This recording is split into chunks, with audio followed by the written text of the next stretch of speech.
Mr. Speaker. Because, Mr. Speaker, even when I sat on the seat, it is very warm, Mr. Speaker, unlike mine, which was very cold, Mr. Speaker. I didn't know the seats of Parliament have different warmth, Mr. Speaker. But, Mr. Speaker, I don't foresee myself leaving this seat anytime soon. I don't see myself leaving this one anytime. But having said, Mr. Speaker, as you are aware and as you have alluded to, Mr. Speaker, there is a court ruling.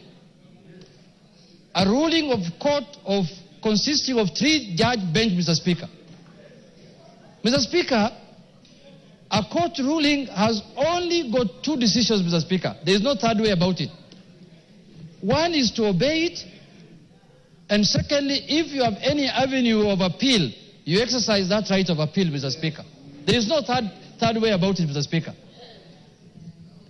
And the court ruling, what we went as Azimio after the election, after your decision here, Mr. Speaker, what took us to court was for the court to interpret for us the constitutionality of your decision on who's the majority party and who's the minority party in this House, Mr. Speaker.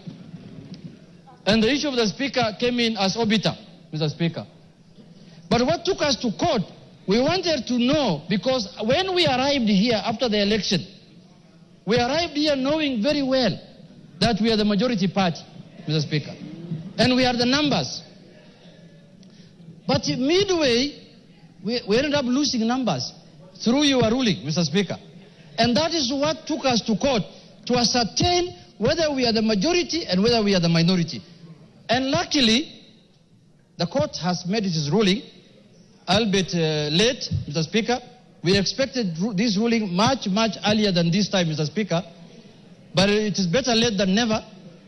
The decision arrived, and the decision has said that the Azimio party is the majority party in Parliament, Mr. Speaker. And I so happen to be the minority leader as of now, Mr. Speaker. So today afternoon, I just switched the seats and I took over the role of majority leader, Mr. Speaker. And I am capable of doing that work, Mr. Speaker.